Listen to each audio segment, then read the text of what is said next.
Dito guys, kawanlion ko nga pala yung followers ko.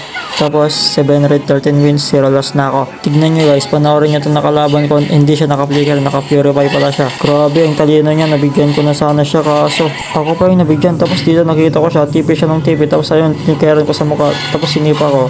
Ayun, Peggy. Ano yan, sabayan lang, wag takbuhan boy.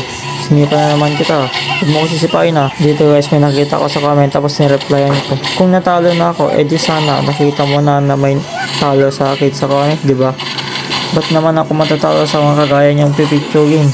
Which is totoo naman na pipitsugin mga kayo, di ba? Nako, kung natalo na ako, edi sana nakita nyo na at pinas ko na, di ba? Puro naman basher kinakalaban ko boy eh. Edi sana nakita nyo na. Magaling ata to mag... Lala, goging kumag na to. Bad yun boy, bad. Takbo ka na, kumag ka. Di ka na makakaisa sa akin boy. Kahit magtago ka na lang sa base mo. Sino next? Kito malakas din sana.